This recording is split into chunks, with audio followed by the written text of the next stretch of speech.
Story 1. College started well. My roommate Liam was easygoing. Our apartment felt like home, ready for adventure. This happened to me decorating. We found a dusty antique market. Liam spotted an old radio tucked in a corner. It was beautiful mahogany, brass dials. Liam was captivated. Imagine its stories, he said, eyes gleaming. He haggled, got it cheap. Carrying it back, Liam buzzed. He envisioned it as our living room's centerpiece. At home, he plugged it in. We hoped for music, but only soft, persistent static came out. A hiss. I suggested returning it. Broken, I said. Liam shook his head, intense. Listen, don't you hear it? Initially, only white noise, but straining, I thought I heard faint murmurs, like distant, unidentifiable voices. Liam looked triumphant. Whispers, he said. He spent the evening tuning dials, trying to clarify. I dismissed it as imagination, but unease settled. The static felt heavier, like a presence. Days passed, the radio stayed on. Liam spent hours by it, headphones on, a distant look, fixated. He started skipping classes, learning more here, he mumbled. Diligent Liam vanished, consumed. His enthusiasm turned unsettling. He became withdrawn, pale, irritable. My friend was fading. He muttered strange phrases. They're teaching me, he'd say, voice flat, eyes vacant, chilling. His teachings were bizarre, hidden frequencies, ancient knowledge, conspiracy theories from static. I tried to reason, he just laughed hollowly. You don't understand, he said, eyes cold. The apartment felt colder. A chill emanated from the radio, sinking into my bones. The static intensified. It felt alive, buzzing. Sometimes I swore words formed, then dissolved. This happened to me. I grew jumpy, on edge. Our sanctuary felt like a menacing cage. One night Liam spoke, low, clear tones. I found him in the dark, facing the radio. He spoke an ancient, guttural language, clicks and hisses, a chilling dialogue with static. I reached to turn it off. Static screamed. Liam's hand shot out, grabbing my wrist forcibly. Don't, he hissed, voice raw. His grip was iron. You can't interfere. They're telling me things. His eyes, once friendly, were cold, alien, no recognition, just fierce protection. The entity had rooted. I backed away, terrified. This wasn't Liam. The radio, innocent, was a conduit, devouring my friend. I locked my door nightly. The faint static hum seeped under, a reminder of darkness. Liam's physical state worsened. He barely ate, clothes loose, skin pale. He was wasting away. His speech was fragmented, disturbing. He spoke of the void, patterns, truth, gibberish. I called his parents. They dismissed it as college stress. His mother's cheer offered no reassurance. The apartment's cold became unbearable. An invisible entity watched. Static pulsed like its heartbeat. Nightmares plagued me, whispering voices, shadowy figures from static. I'd wake in cold sweat. One afternoon, Liam was prying the radio open. Trapped, he mumbled, I have to let them out. I gently touched his arm. He recoiled, face contorted in rage. Don't touch their vessel, he shrieked. His strength was shocking. He pushed me, imbued with unnatural power. I realized it wasn't Liam. I fled, barricading my door. Horrifying crashes, muttering, screaming static. Apartment tearing apart. I'll never forget that night. Huddled, listening, I knew I had to act, destroy the radio, save Liam. Morning brought eerie silence. I cautiously opened my door, living room a mess, Liam gone, radio hummed. Then I saw him, in the kitchen, sitting on the floor, facing the wall, still, my breath hitched. I approached, trembling. Liam, I whispered, no response, shoulders slumped, hands limp, lifeless. His eyes were vacant, devoid of life. He stared at nothing, a faint, chilling smile, pure dread. Then a whisper from Liam, not the radio. Lips barely moved, speaking that ancient language clearer. He repeated phrases, a chilling litany. It made sense, a ritual, a summoning. He was their mouthpiece.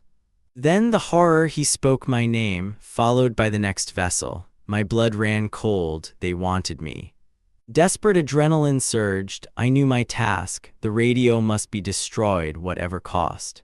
I grabbed a rusty wrench. The radio's static shrieked, deafeningly loud, sensing my intent. As I swung, Liam appeared, eyes filled with malice. He moved with impossible speed, blocking the radio. This wasn't Liam's strength. Raw power pushed me back. His claw-like hands gripped me, guttural growl. I fought back, a primal struggle, felt the entity's cold malevolence flowing through him. It fought for its conduit. With a desperate surge, I broke free. The wrench smashed the radio. A sickening crack echoed. The static died, eerie silence. Liam collapsed, lifeless. The radio, broken and smoking, lay dead. Liam never recovered, his mind shattered. Radio gone, but chilling static and cold presence remained. I still hear whispers, wondering if the entity truly left or if it waits for a new vessel. Story 2, moving into this new apartment felt like a fresh start. The rent was surprisingly affordable, a huge relief. The landlord, a nervous man, vaguely mentioned my roommate Marcus was a bit private. I dismissed it, eager for my new life. I remember the initial excitement. New city, new job, a place all my own, even if shared. The apartment itself was small but charming, with high ceilings and old hardwood floors. It felt like possibility. The landlord's words about Marcus being private echoed, but I didn't think much of it. Everyone has their quirks, right? I just figured he was shy or worked late. I was just happy to have a place. My room was spacious, overlooking a quiet street. I quickly made it my own, arranging my books and setting up my small desk. It felt like a sanctuary, a place to finally breathe. The only oddity was Marcus's door directly across the small living room from mine. It was always, unfailingly, shut. I never saw it ajar, not even a sliver. This happened to me. Days turned into weeks, and I never once saw Marcus. His door remained a solid, silent barrier. No greetings, no introductions. It was unnerving, but I told myself to respect his privacy. I heard no activity from his room. No footsteps, no music, no TV, not even the faint creak of a floorboard. It was as if the room beyond that door was perpetually empty, eerily silent. I tried to rationalize it. Maybe he worked odd hours, a night shift or something, or perhaps he was just an extreme recluse, preferring total solitude. I convinced myself it was normal. I occasionally left notes, a simple "Hi, I'm my name," or questions about utilities. I'd slip them under his door, hoping for a response. They vanished, but no reply ever came. His complete absence began to gnaw at me. It wasn't just privacy, it felt like an intentional, profound void. The silence from his room became a presence itself, heavy and unsettling. I started checking the mail, hoping to see his name, a sign of life. Nothing, no packages, no letters addressed to Marcus. It was as if he didn't exist outside that locked room. The landlord's vague warning resurfaced in my thoughts. A bit private. Was that an understatement? What kind of person lives in an apartment and never interacts, never makes a sound? I found myself tiptoeing around the common areas almost instinctively. I felt like an intruder in my own home, afraid to disturb the profound stillness emanating from his door. The silence was absolute, not a natural quiet, but a deep, artificial hush. It felt like something was being actively suppressed behind that door. This feeling grew stronger each day. My initial excitement for the apartment slowly eroded, replaced by a creeping sense of unease. The affordable rent now felt less like a lucky break and more like a warning sign. Then the sounds began, faint at first, almost imperceptible, a soft, rhythmic scraping. It wasn't like furniture moving, but something being dragged across a rough, uneven surface. The scraping was often accompanied by a low, guttural hum. It wasn't a tune or even a human sound. It was more like a vibration, a resonant frequency that vibrated through the floorboards. This hum wasn't human. It lacked any inflection, any breath. It was a sustained, unnerving drone deep in the throat of something that wasn't Marcus, or at least not the Marcus I imagined. I tried to pinpoint the source, pressing my ear against the wall closest to his room. The sounds were muffled, distorted, but undeniably real. My heart hammered against my ribs. The scraping grew louder, more distinct. It sounded like claws or something similarly sharp being drawn repeatedly across wood or concrete. A chilling, persistent sound. Sleep became impossible. Every night, the symphony of scraping and humming would begin, sometimes lasting for hours. It was a relentless, psychological assault on my nerves. I started wearing headphones, playing white noise, anything to drown it out. But the low hum seemed to penetrate everything, a vibration in my very bones, a constant reminder. The sounds weren't random. There was a deliberate, almost methodical rhythm to the scraping, a pattern I couldn't decipher but knew was significant. It was working on something. I wondered if Marcus was okay, or if Marcus was even their asterisk. The thought sent a jolt of icy fear through me. What if something else was in his room? What if he was a victim? The apartment, once a symbol of a new beginning, now felt like a cage.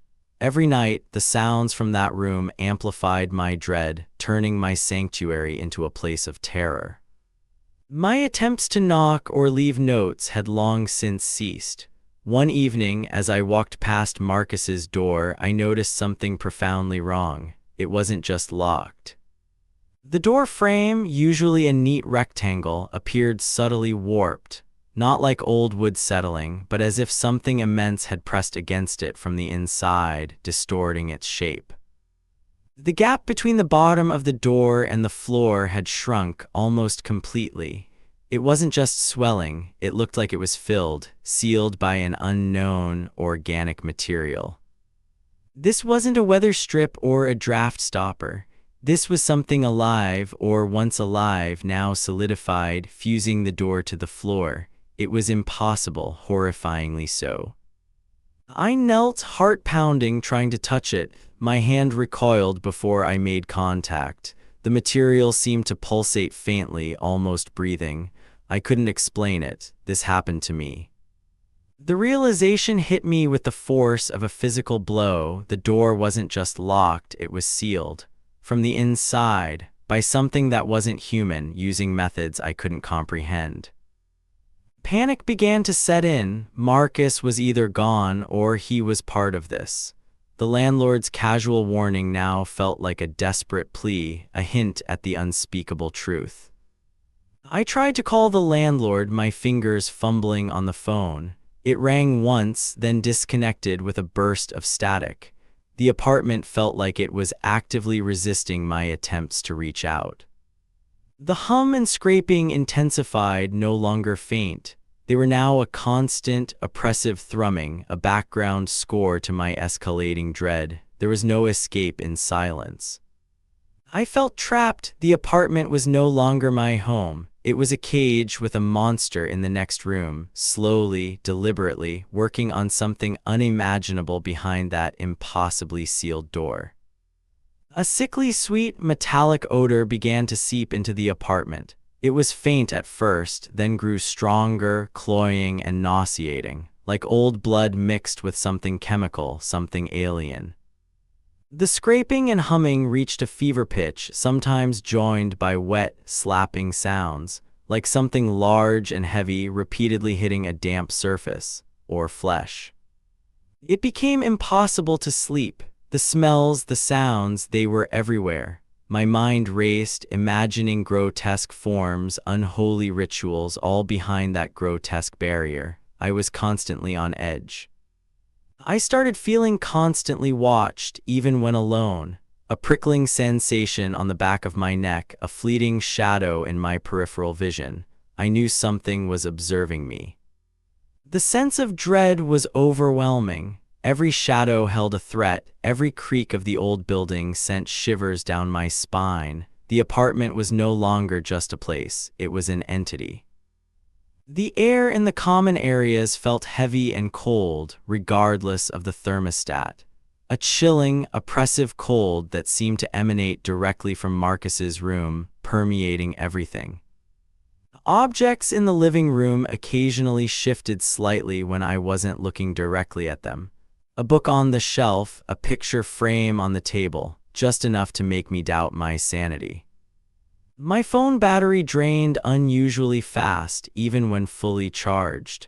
Calls were plagued by static, disembodied voices and abrupt disconnections. The apartment was isolating me. I felt a growing desperation. I was losing my grip, unsure of what was real and what was born of my fear. The apartment was changing me, twisting my perception of reality. The air itself seemed to hum with unseen energy, a malevolent presence that had claimed this space.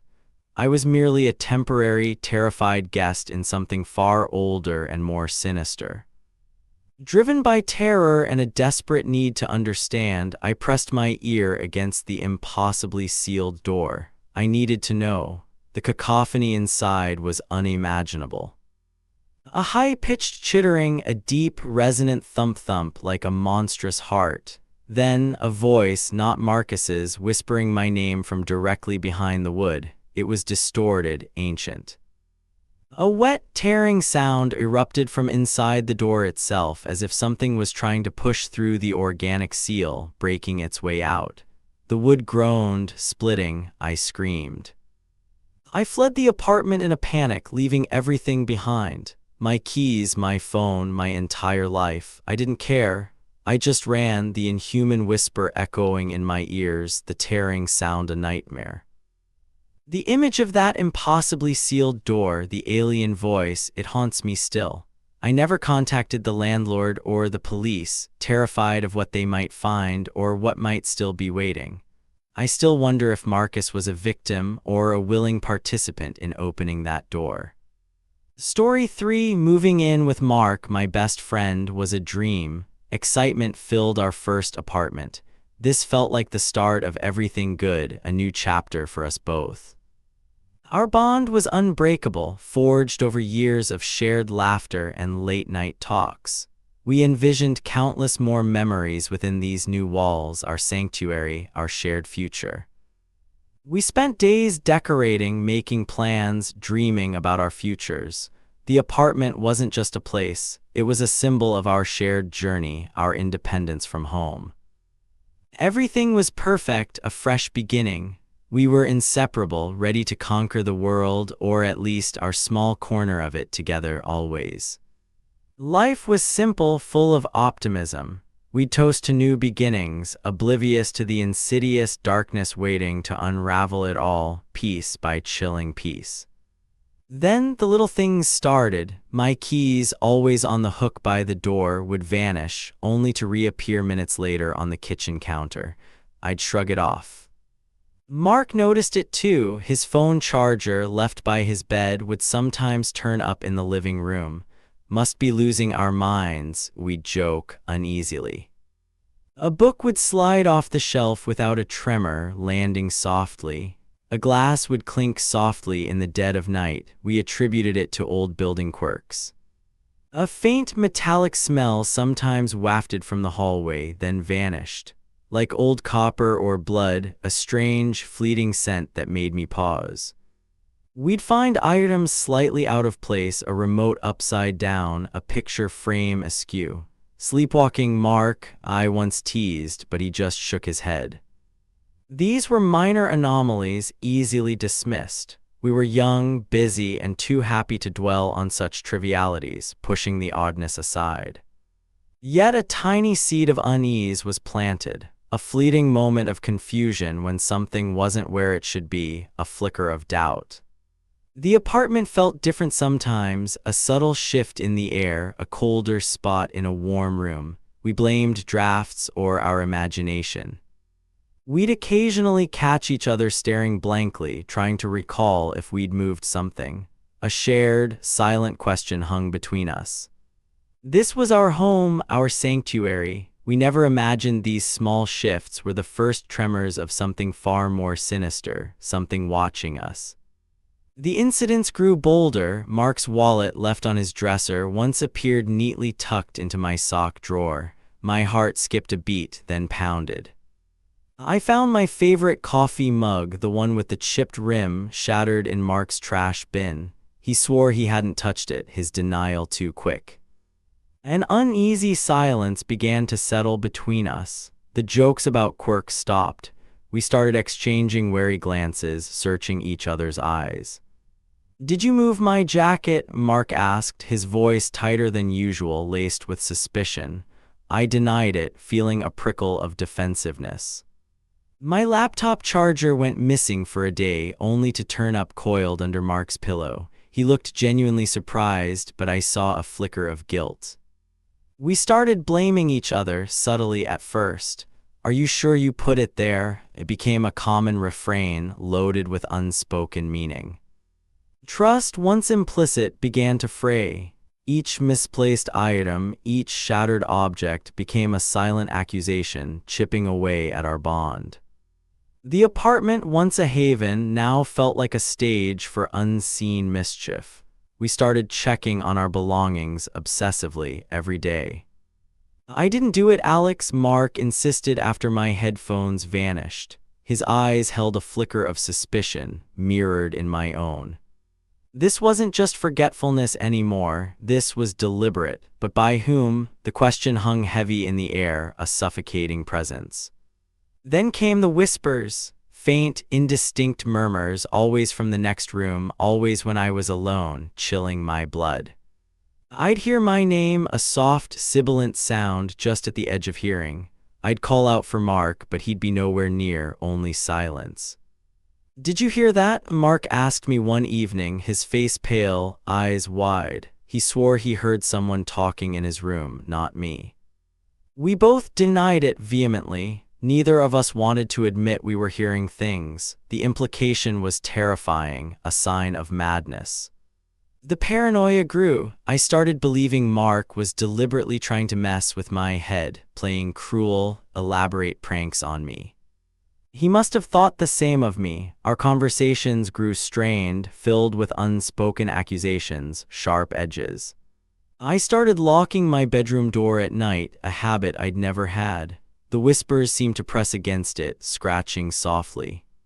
Mark retreated, spending more time in his room, the door often closed. The apartment felt vast and empty, devoid of warmth. The whispers were insidious, always just out of reach, always suggesting something sinister. They thrived on our isolation, our fear. We were two strangers living in the same space, each convinced the other was the source of our growing unease, our impending madness. Small arguments over trivial things now exploded into heated accusations. The smallest spark ignited a blaze of resentment, burning our friendship. Our once easygoing conversations were replaced by tense silences and barbed remarks. The joy had completely drained away from our home. We actively avoided each other. The kitchen became a battleground of schedules, a place to grab food and flee, never linger. The apartment, once a home, was now a suffocating prison of unspoken animosity. We barely looked at each other, barely spoke. Our friendship, once strong as steel, was eroding, crumbling under the relentless pressure of suspicion and fear, a tragic loss. It all culminated one night. I found a deeply personal photo of my family, torn and defaced, lying on Mark's bed. My blood ran cold. "What is this, Mark?" I screamed, clutching the photo, my voice trembling with rage and betrayal. He looked horrified, genuinely so. "I swear, Alex, I didn't do this," he pleaded, his eyes wide with fear, a raw desperation in his voice. But I was beyond believing him. As we stood screaming at each other, a chilling, guttural chuckle echoed from the hallway. It was too distinct, too malevolent to be either of us, too real. A shared moment of stark terror, our eyes met, finally understanding. Something else was here, something evil, something that reveled in our pain. The apartment pulsed with malevolent energy. We were both cornered in the living room, unable to move, frozen in place by an unseen force. Shadows writhed and coalesced in the corners, forming grotesque shapes. A distorted voice, seemingly from everywhere, articulated its pleasure in our fear and division. It reveled in our broken trust, revealing it had been feeding on our discord all along. Its hunger was insatiable, its victory complete. We managed to escape that night, fleeing the apartment and leaving everything behind. Our friendship, however, was irrevocably shattered, a casualty of horror. We haven't spoken since.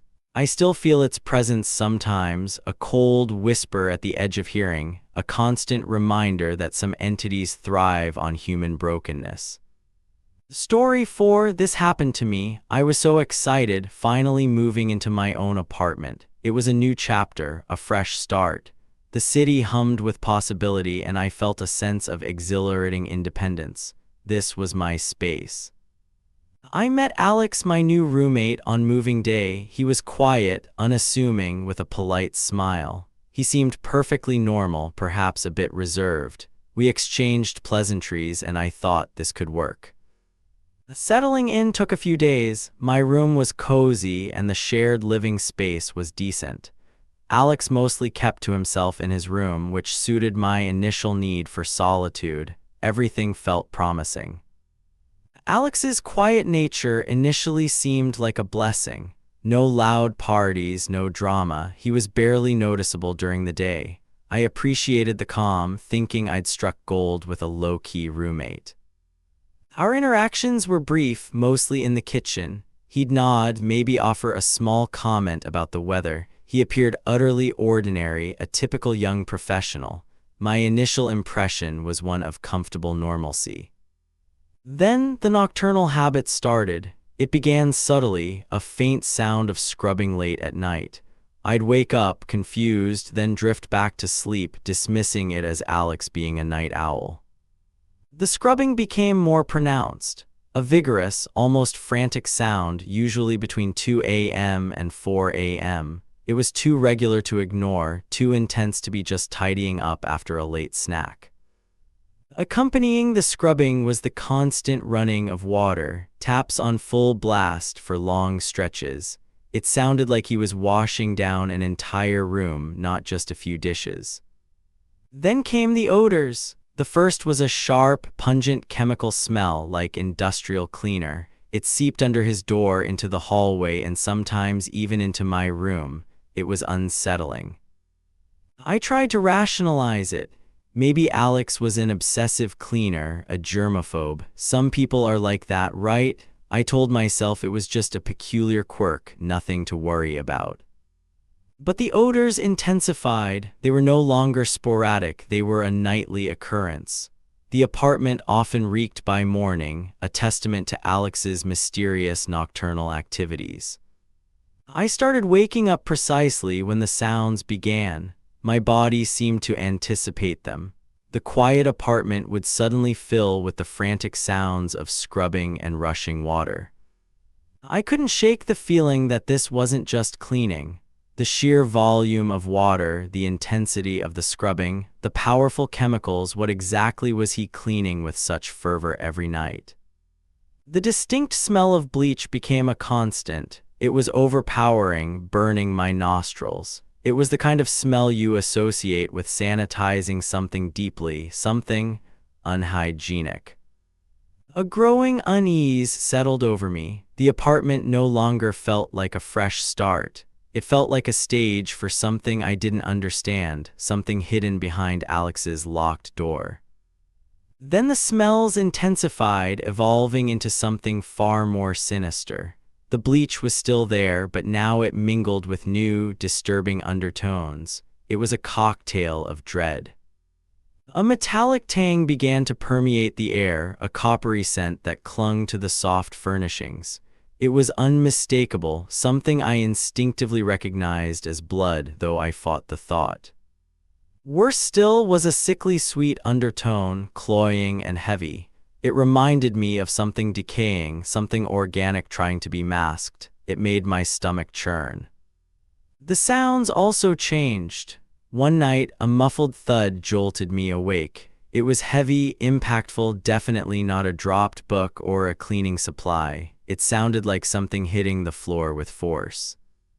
Then came the dragging sounds, a slow, heavy scrape against the floor, rhythmic and deliberate. It would start and stop, moving across Alex's room, always in the dead of night. I tried to rationalize the thuds and dragging too, furniture, moving things around, but it never sounded like furniture. It sounded organic and heavy. My mind raced with increasingly disturbing possibilities. The sounds became more distinct, clearer through the thin walls. I imagined large, heavy objects being shifted, then the frantic scrubbing would begin again, an attempt to erase all traces. Sometimes I felt a faint tremor through the floorboards, a vibration as if something substantial was being moved or dropped.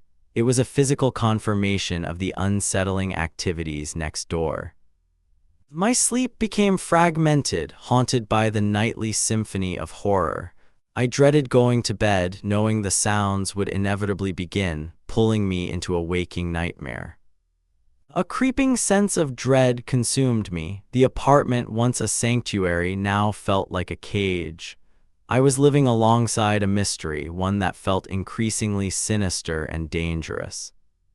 Alex became increasingly withdrawn. His polite smiles vanished, replaced by a hollow, distant expression.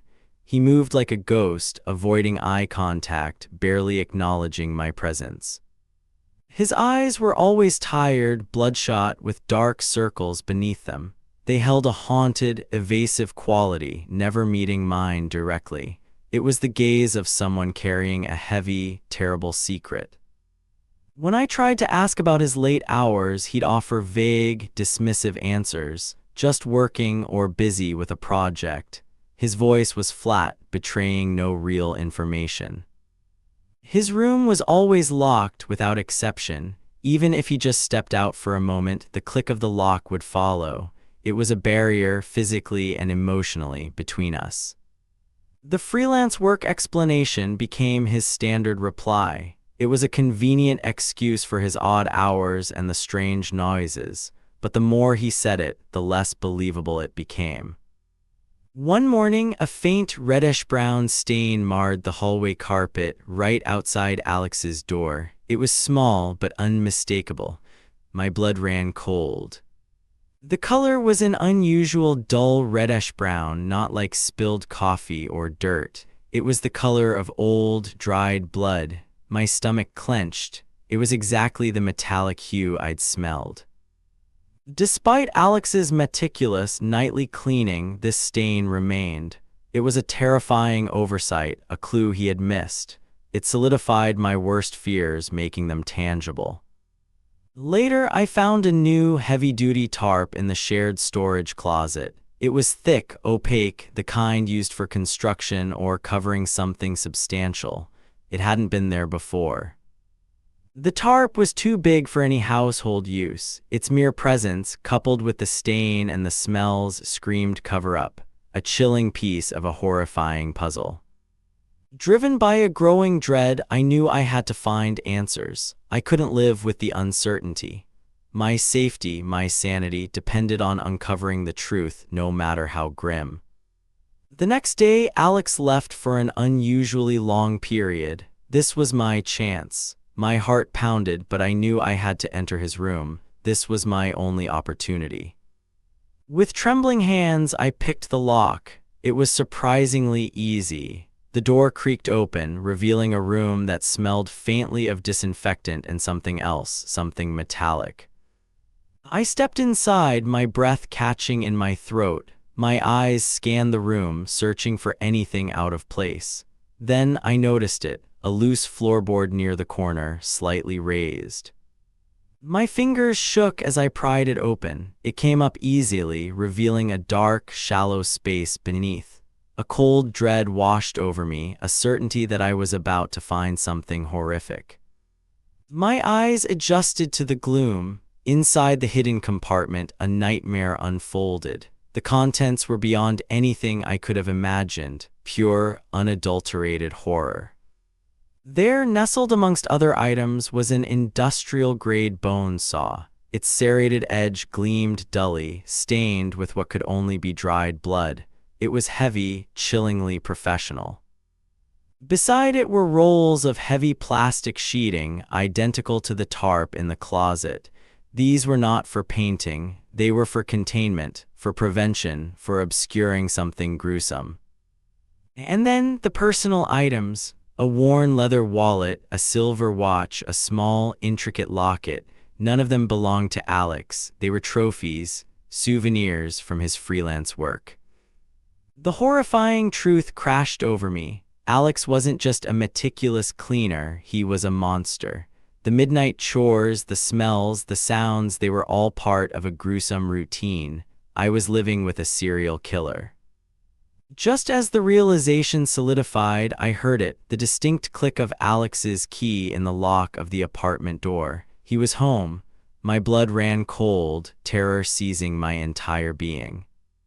Panic surged. I scrambled, fumbling with the floorboard, desperate to replace it, to hide the evidence of my discovery. My heart hammered against my ribs. I was trapped in the apartment with a monster. I barely made it back to my room, feigning sleep, my body rigid with fear. I waited for hours, listening to Alex move about, the silence now more terrifying than any sound. The darkness was my only ally. Under the cover of deepest night, I quietly slipped out, calling the police from a safe distance. My voice trembled as I recounted the gruesome discovery, every detail replaying in my mind. Alex was apprehended, but the apartment and my sense of safety were forever tainted. I often wonder how many midnight chores had happened before I moved in and how easily evil can hide in plain sight. This will haunt me forever. Story 5. My roommate Emily and I lived a normal, happy life. We were close friends, our routine predictable. Everything felt ordinary then. It began subtly. I saw Emily by the fridge, but she was showering. She denied it, genuinely confused. I just got out, she insisted. I dismissed it as imagination, but the image lingered, a prickle of unease. Emily never lied. It felt deeply wrong. Days later, I found her still, staring blankly at a wall, her eyes unfocused. "Emily," I called. She blinked, no memory. It happened often, brief pauses, then snapping back with confused denial. Unsettling, I told myself she was tired.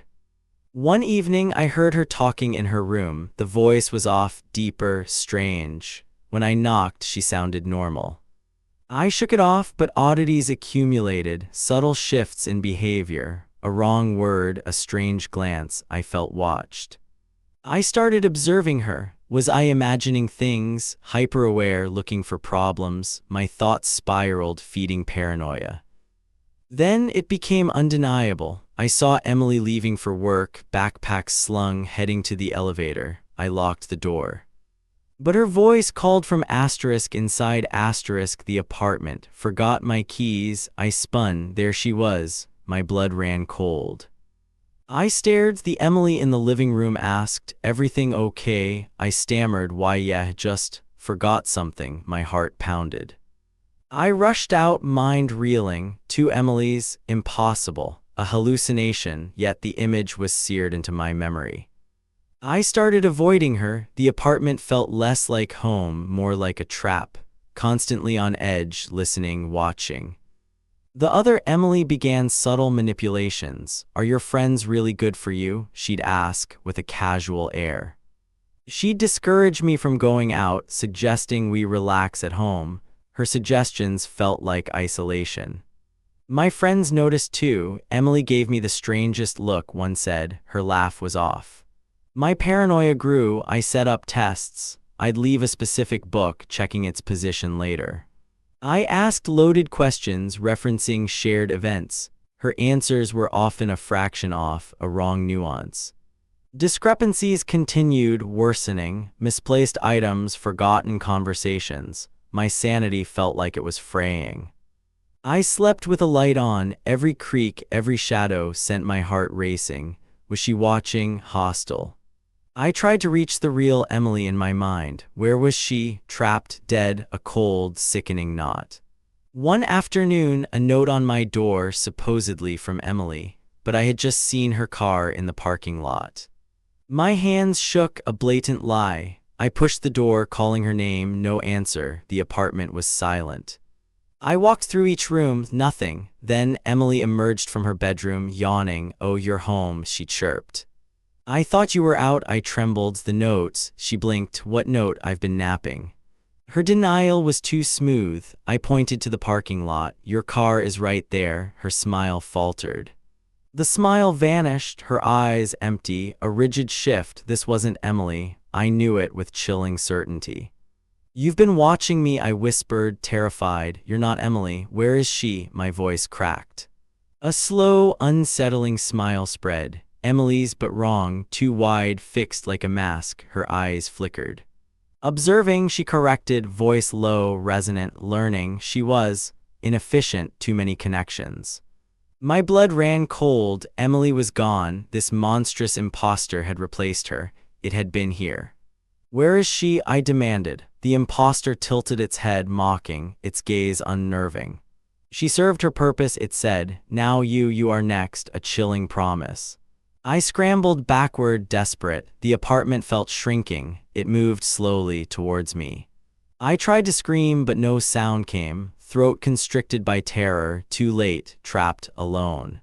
It didn't hurt me physically, it just watched and smiled. That wrong, fixed smile, I was its subject. Days turned to weeks. The imposter lived Emily's life flawlessly. My friends called, but I made excuses, isolated. I lived in constant fear. Every sound, movement, glance from Emily sent shivers, prisoner in my own home. I tried to act normal, to blend in. My life became a desperate performance, not to give it reason. The imposter was perfect, too perfect, mimicking her laugh, gestures, but an alien quality always lingered. I couldn't tell anyone. Who would believe me? They'd think I was insane, utterly alone with this horror.